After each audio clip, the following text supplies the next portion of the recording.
Salut les copains du forum CB500 2013. Max a lancé il y a quelques jours une conversation, un sujet sur les centrales inertielles. Et dans ce cadre-là, je vous propose aujourd'hui une expérimentation, pratique cette fois-ci, et qui, je l'espère, sera distrayante, voire même peut-être didactique. Allez, à tout de suite, on se raconte tout.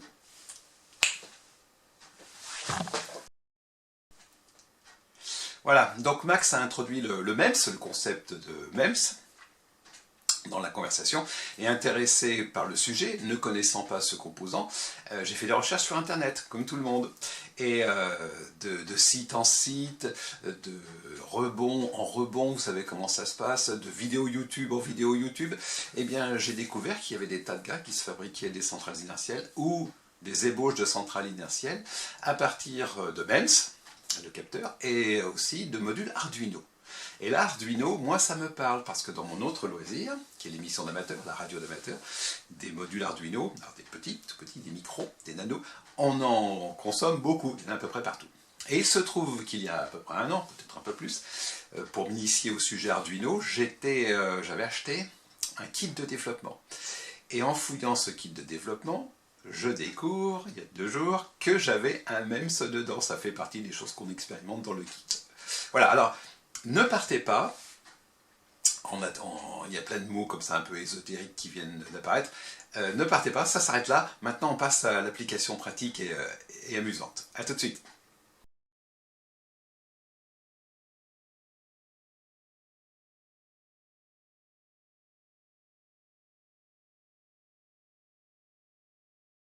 C'est parti. Voilà, eh bien je viens de réaliser le montage, il n'y a que 4 fils à connecter, c'est pas compliqué du tout.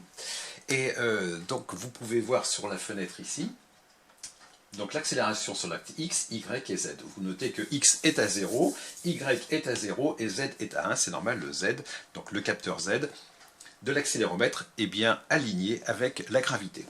Maintenant si je fais bouger, donc ici, mon Y, cet axe-là, je vais l'élever, vous constatez que mon Z tend vers 0 et mon Y tend vers 1.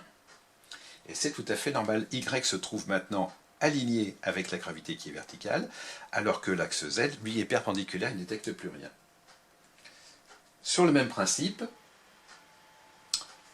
ici, je fais varier mon X, qui passe à 1. Vous voyez, X s'aligne. Alors il est moins 1 parce que je suis dans l'autre sens. Et les deux autres, Y et Z, sont à 0. Donc je remets à 0.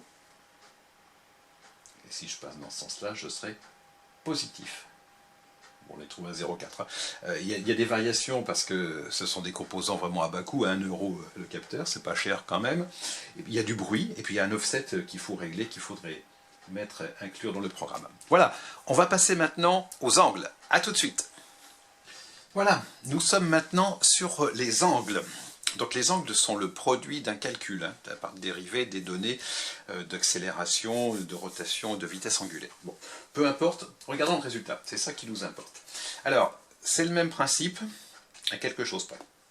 Maintenant, si je regarde, comme toujours, vous notez des décalages, mais sur les angles baissent. Bon, on va passer outre, c'est pas dramatique. Alors, si je fais tourner, ici, mon Z, j'espère que mon PC ne va pas se bloquer parce que quand je le sens s'affoler, vous voyez, je passe de Z, j'arrive à 90 degrés, 80, etc. Et je peux poursuivre ma rotation jusqu'à 180. Peu importe. Les autres ne bougent pas trop, dans la mesure où je ne fais pas trop bouger mon capteur. Maintenant ici, si je fais évoluer mon X, qui est perpendiculaire comme ça, hop, vous voyez, je le monte jusqu'à 90, et dans l'autre sens, vous voyez, si vous voyez bien l'angle X, qui redescend 90, tandis que les autres sont à peu près stables. C'est normal, c'est moi qui bouge. Et même principe sur le Y, oui, qui est dans ce sens-là, de façon à ce que vous le voyez, dans ce sens-là. Donc je fais basculer mon Y, hop, et j'ai mon angle Y qui passe à moins 90, et dans l'autre sens, plus 90. Voilà. Alors, bon, c'est un peu rigide mes fils. Donc quand on fait bouger ça dans tous les sens, on a systématiquement toutes les positions angulaires de notre objet. Alors, ça peut servir à quoi? Par exemple, si votre Z, comme ça, qui est on va mettre approximativement à 0.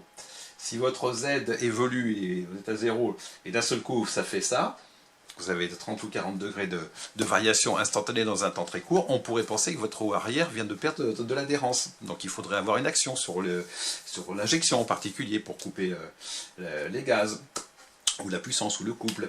Si votre angle X bascule brutalement dans ce sens-là, devient positif, il est probable que la roue avant se lève. Inversement, si vous freinez fort, et ben, votre roue arrière se lève. Ça, on peut agir à chaque fois sur les freins, c'est ça avoir quelque chose, une centrale inertielle, d'avoir quelque chose d'intelligent que l'ABS seul ne pourrait pas vous faire, par exemple. Hein. Si vous êtes incliné, vous êtes en virage, bah, on peut déterminer votre rayon de virage avec la vitesse, les accélérations, et déterminer si quelque chose ne va pas. La centrale ABS, par exemple, peut être modifiée, modulée, de manière à tenir compte de votre position sur l'angle, ce qu'un ABS standard ne sait pas faire. Et tout un tas d'autres applications que je ne maîtrise pas, que je ne connais pas. Voilà, et tout ça à partir d'un petit capteur qui coûte 1 €. Alors bon, c'est un modèle quasiment primitif, hein, pas le capteur, mais ce que j'ai réalisé. Mais ça donne une idée de ce qu'est une centrale inertielle et de ce que sont les apports d'une centrale inertielle sur une moto. Et puis aussi, ça permet de démythifier et démystifier aussi un peu ce que le marketing tente à nous pousser en avant, c'est-à-dire des objets extrêmement compliqués et donc forcément extrêmement onéreux. C'est peut-être là aussi peut-être un peu surfait, non pas en termes de résultats et d'efficacité, mais de prix. Voilà les copains. Eh bien écoutez, je crois qu'on a à peu près fait le tour, on pourra poursuivre la discussion sur le forum. À très bientôt.